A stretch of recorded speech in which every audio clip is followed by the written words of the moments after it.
Magandang araw po sa inyo lahat. Welcome po sa panibagong video natin dito sa Makapili TV. Ngayon ito, pag-uusapan po natin itong pagdidemanda ni Senator Trillanes. So dahil sa ginawa niyang pagdemanda rito sa kay Harry Roque na sinasabi ni Trillanes na sinabi raw ni Roque na na ibinenta raw o inakusahan daw ni Roque na ibinenta raw ni Trillanes yung Scarborough Shoal. So naglabas naman ng statement na si Harry Roque tungkol dun sa pagdidemanda ng libel at cyber libel ni Trillanes. Pero dito uh, may banat o meron ding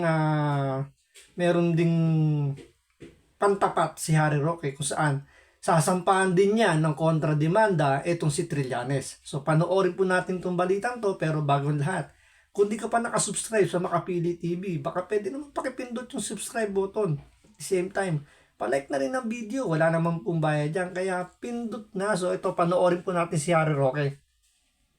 Dinimanda kami nung isang dating senador na nagpapapansin. Kayo naman, pansinin niyo daw siya. At ang demanda niya, ayan, no, tuwan-tuwa siya na mayroon na naman siyang media attention. No?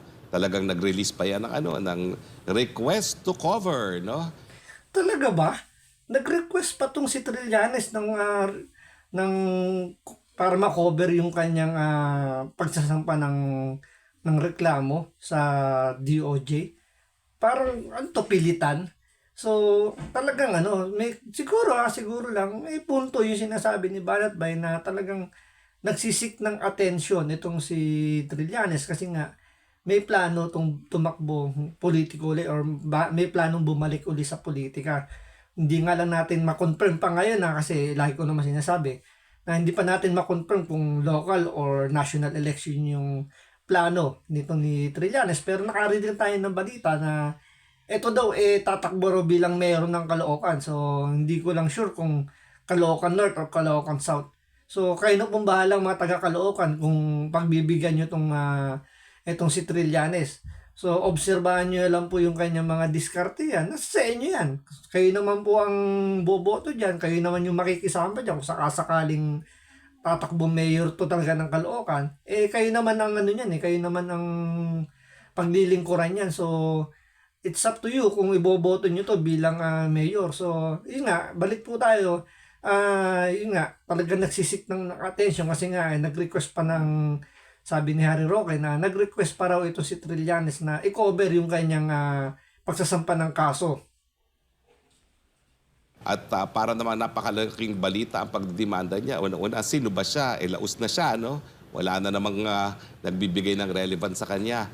At ang dinimanda daw niya, ang basihan daw ng pagdemanda sa amin, although hindi pa nakikita ang complete, yung sinabi na nabenta daw niya, siya nagsabi niyon, ha? Hindi kami, ha? Ni minsan di ko sinabing binenta niya ang Scarborough. Siya nagsabi niyan kahapon sa kanyang TV interview na ibinenta daw niya ang Scarborough. So yun na magiging burden of proof dyan ni Trillanes. Kailangan magkaroon siya o meron siyang maipakita na sinabi ni Harry Roque na ibinenta niya yung Scarborough Shoal o yung sa West Philippine Sea. Pero ayon dito kay Roque, naggaling naman daw yung bintang na yun, galing mismo sa bibig niya ni Trillanes daw na siya yung nagsabi na inakusahan daw siya na ibinenta daw niya yung Scarborough Shoal. So, yun yung magiging doon pa lang medyo magiging mahirap na kay Trillanes. Kailangan niya maghanap talaga ng video na sinabi ni Harry Roque, kundi madidismiss lang at sigurado babakbakan siya ng todo ng mga idinimanda niya. Kasi parang lalabas dito, ikaw ay nagsisungaling lang. Nagsisungaling para lang mapansin dahil nga kailangan mo ng publicity dahil nga yung plano mong bumalik sa politika. Mr. Triniling, alam mo naman, wala kaming ganyang sinasabi. Ikaw ang nagsabi niyan. Tapos magagalit ka kapag inulit. Pero kita mo siya, talagang wow, feel na feel niya na balik na naman siya sa limelight at the expense of SMNI and its anchors. Grabe to si Roque mang-okray dito kay Trillanes. Talagang, alam niyo, gusto niya lang pikunin talaga ng todo tong si Trillanes. Gusto niya sirain yung diskarte. Na talagang okray kung okray. Alam naman natin itong si Roque, talagang malakas mang okray ito. Dati pa, kahit nung spokesperson pa to ni Pangulong Duterte, talagang mahilig tong mang okray. So ngayon, ino-okray niya ng ino-okray ngayon tong si Trillanes para mapikon, masira yung diskarte. Kasi nga naman, abogado to si Harry Roque. Kaya alam niya yung kumbaga alam niya yung mga diskarte yan kung paano atakihin o paano siya magka-counter sa kanyang mga kalaban. So, pagalingan lang naman ng argumento yan. Yung nga sabi ko sa inyo. Doon pa lang sa akusasyon ni Trillanes, kailangan niyang magpakita ng katunayan na sinabi ni Harry Roque. Pati yung mga kinaso niya, pati yung mga kinaso niya, katulad nila Banat Bay, ng mga angkor ng SMNI. So, ang diskarte kasi ni Trillanes, yung inaakusahan niya, gusto niya, yun yung maglabas ng ebidensya. So, ngayon dito, mapipilitan to na maglabas siya ng ebidensya. Siyempre, pipit-pitin siya ni Harry Roque. Ngayon, kung madidismiss lang yung ikinaso niya, talagang malamang sa lamang araw-araw tong ookrayin ng mga kinasuhan niya. And it's reporters, no? Pero haharapin po natin yan. Dahil hindi po kami ang nagsabi na meron siyang kinalaman sa pagkawala sa atin ng Scarborough Shoal. Yan po ay naging diskusyon sa Senado nung siya ay Senado pa. Si Juan Ponce Enrile bilang Senate President po ang nagbukas ng ganyang usapin. Ang akala niya, nakalimot na tayo. Pero at the time of internet, na lahat yan ay nasa internet, napakadaling ma-retrieve po yan. At yan ay nasa...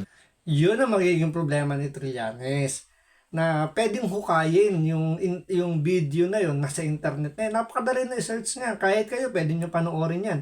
Na talagang binrote out yan ni Juan Ponce Enrile, di ba? In-expose niya na ilang beses pumunta ng China itong si Trillanes nang hindi mala nagpaalam sa Senate President at hindi niya i-disclose kung ano yung mga napag-usapan doon. Tandaan nyo, senador pa siya noong time na yun. Tapos tinanggap niya yung pagiging backdoor negotiator, pero ang pagkakasabi pa nga daw nila, hindi natin ma-confirm yan, pero ang sabi si Trillanes daw yung nagpresenta. Siya yung in-offer niya yung sarili niya kay Aquino, Pinoy, para maging backdoor negotiator. Ngayon, dahil hindi niya kinaya yung mga binira sa kanya ni Enrile, nag-walk out to. Hindi niya tinapos yung sinasabi. Ando pa nga yung parang may pambabastos pa nga siyang ginagawa kay Enrile na kung ano yung mga sinabi niya ron, may mga parang yung gesture niya ba na may pambabastos, andun yung sinabi niya na wala daw siyang parang wala siyang obligasyon na ipaliwanag daw sa Senate President ko ano yung mga naging transaksyon niya sa China bilang backdoor negotiator.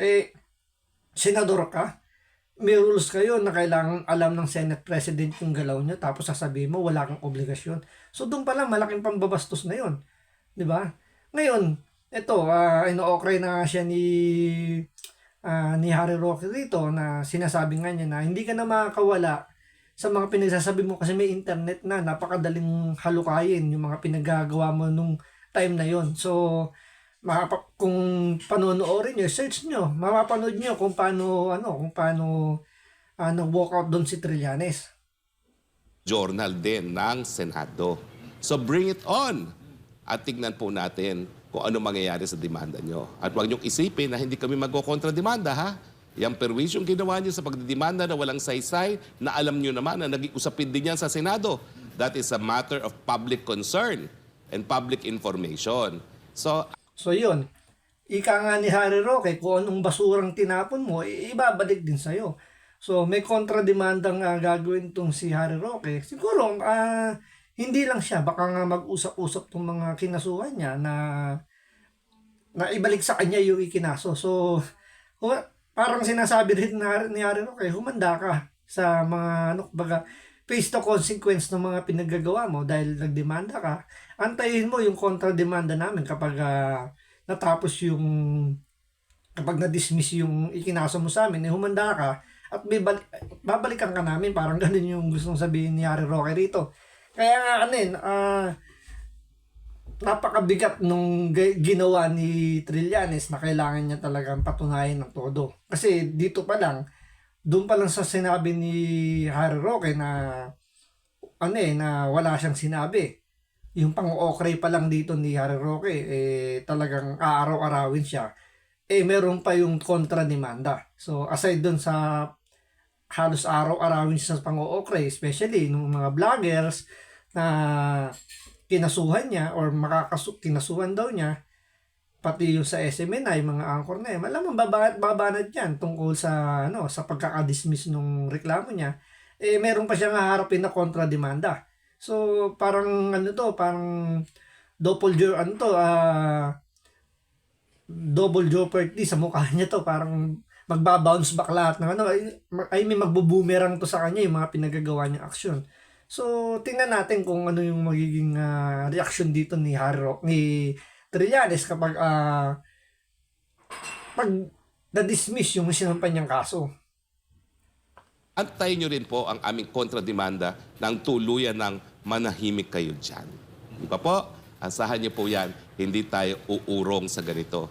Kung siya lang ang kalaban no? Kaya lang parang nakaka-insulto na siya lang ang kalaban.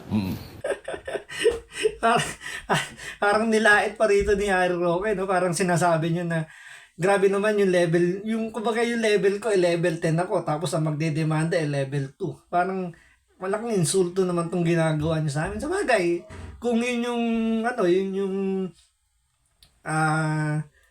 naging diskarte ni Trillanes, kumbaga parang insultuhin na lang si Harry Roque dahil nagsampa siya ng demanda, nagtagumpay si Trillanes kung sa pang-iinsulto lang dahil nga sabi nga ni Harry Roque, parang sa ganyan level lang itatapat nyo sa akin, parang naman nakaka-insulto. Nagtagumpay si Trillanes. Pero ang bilang naman yan kung yung conviction. So hintayin natin. Pero attorney, ngayon na may isinampa siyang kaso, cyber libel case at libel case nga, ibig sabihin ba nito, bawal ka nang magsalita? Of course not.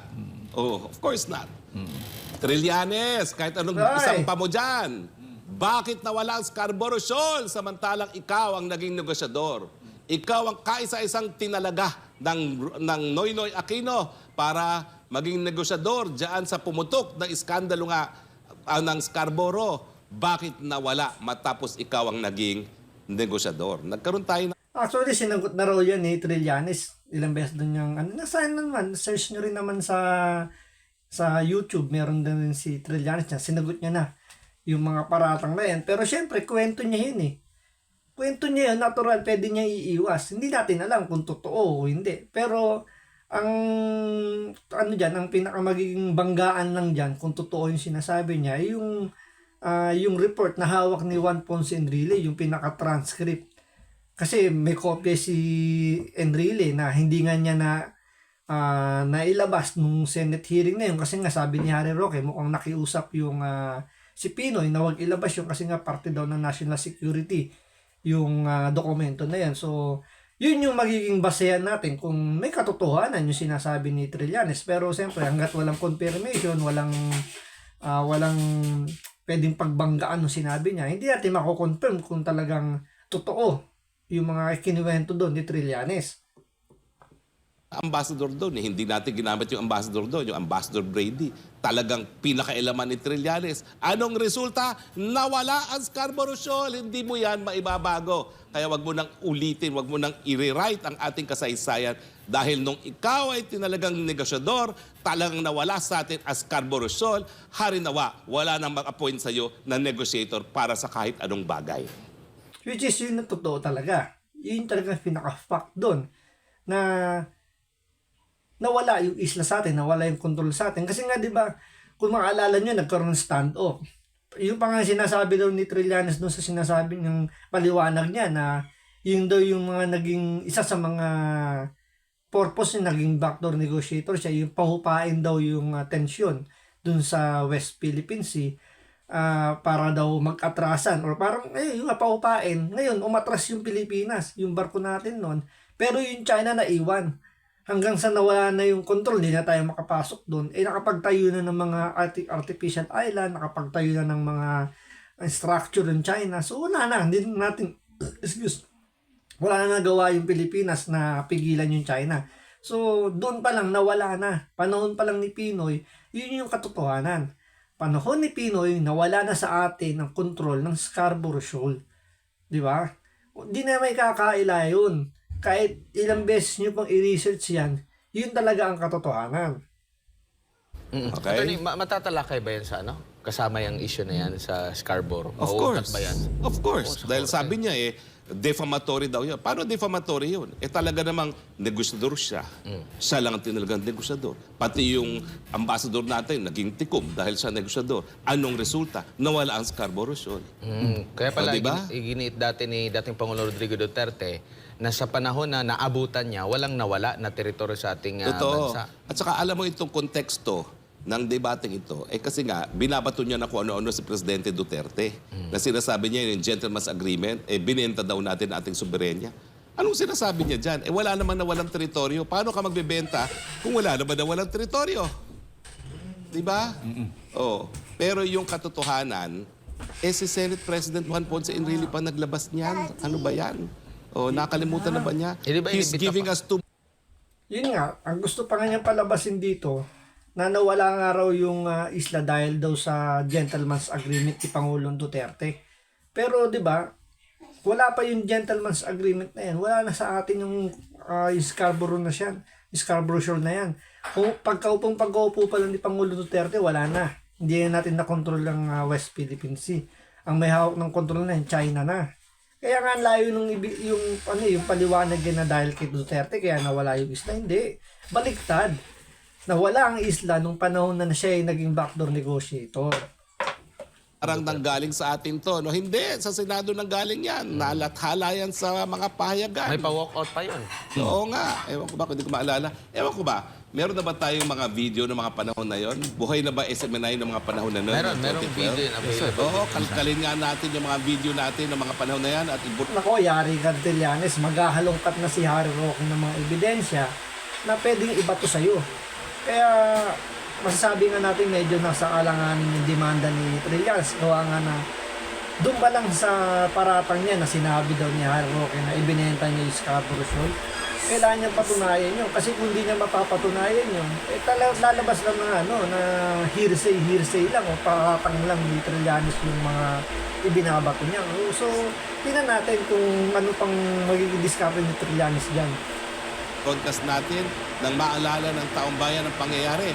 Kasi nakalusot siya dyan eh. Oo. Dinimanda siya dyan ng treason pero hindi nasampahan ng kaso kasi sabi ni Ombudsman Morales ang treason ay wartime crime. Pag walang gera, hindi po pwede. Pero dapat mapanagot siya. At ang tingin ko nga, although 2012 yan, tignan natin kung meron pang pagkakataon na panagutin siya. Kasi hindi lang naman treason ang po pwedeng maging basihan eh. Meron din tayong code of conduct para sa mga public officials, no? At kinakailangan maging responsable sila sa kanilang mga akto. Kaya lang, baka prescribe na, titignan natin, no? Pero kung hindi pa yan prescribe, ilalabas natin yan, no? Dahil kinakailangan talaga mapanagot. Hindi po pwedeng makikinegotiate, hindi magbibigay na kahit ang report sa taong bayan. Yun lang.